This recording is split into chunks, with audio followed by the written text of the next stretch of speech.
Hi guys, for today's video, ayan, malungkot po ang sambayanan. Char. Oo nga, malungkot. Malungkot nga sila. Char. So, seryoso tayo guys. For today's video is isang nakakalungkot na balita na ang veteranong ang mamahayag na si Mike Enriquez ay pumanaw na po. Nakita ko po kanina si Mel Tiangco, yung kanyang partner. Yung maiyak-iyak pa siya sa interview. Dahil pumanaw na nga si Mike Enriquez. So, isa sa mga hindi ko makakalimutan sa kanya is yung investigador. Yung words niya na, hindi ko kayo tatatnanan. O, char, diba? So, yun guys. Yun nga. Life is too short. Baga, wata kabalo. Or di natin alam kung kailan tayo mawala sa mundo.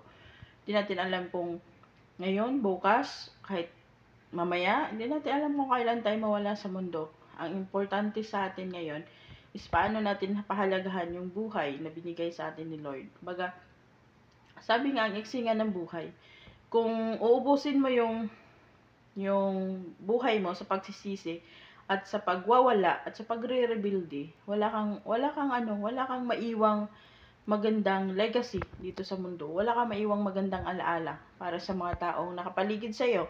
Ako, I'm not perfect, hindi rin ako mabait, masama akong tao, pero pinipilit kong maging mabuti. Ang hirap kasi.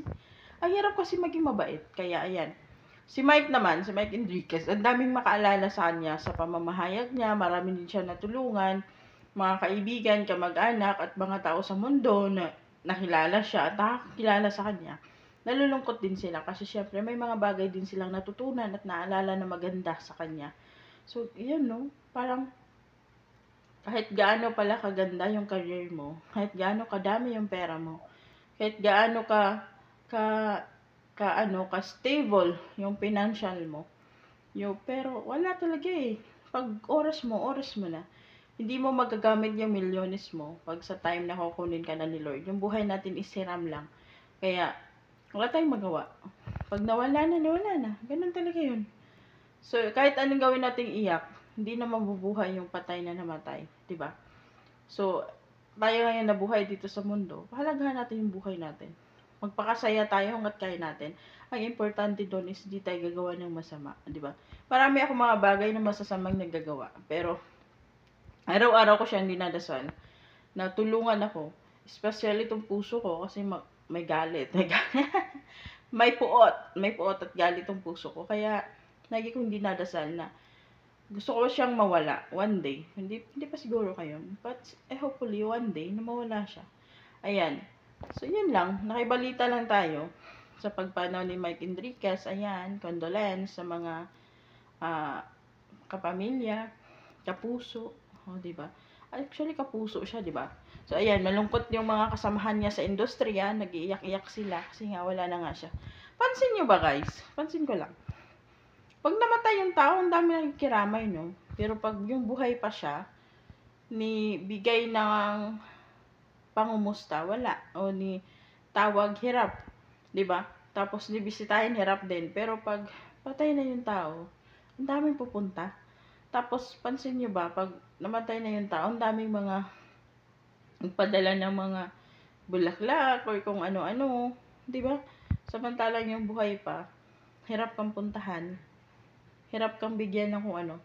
Ako kasi naisip ko lang, ba't ganun? Tapos, naalala ko lang na, ba't kaya ganun? Kung buhay ka pa, hirap kang kausapin, hirap kang bisitahin, hirap kang tawagan, pero pag patay ka na, kahit gaano kalayo ka, pupuntahan ka talaga.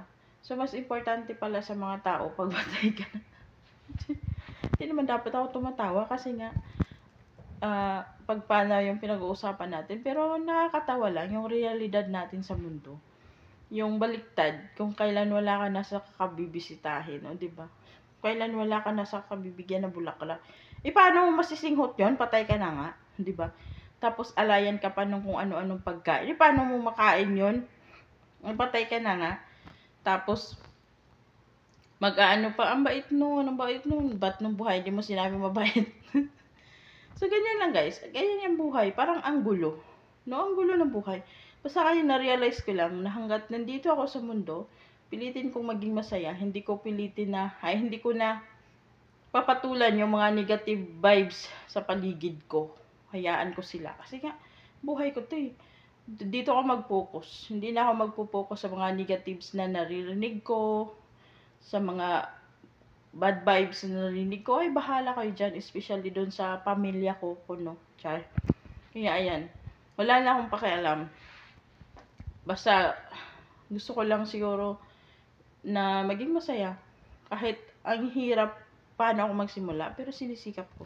Kasi nga, di nga natin alam kung kailan tayo mawala sa mundo. Parang, no isang linggo lang, nanonood ako ng investigador. Nang isang araw lang, nanonood din ako ng investigador. Tapos ngayon, yung napanood ko, yung taga-balita ng investigador is wala na. Diba? So, life is too short. Di natin alam. Baga, 1 day, 2 days, 3 days, or 1 year, 1 month, wala na tayo sa mundo. Ang importante is nagawa mo yung mga bagay na gusto mong gawin. Ang hirap maging perfecto sa mundo, ang hirap magpakabait. Pero sikapin natin na maging makabuluhan yung buhay na binigay sa atin ni Lord. So yan lang po guys for today's video.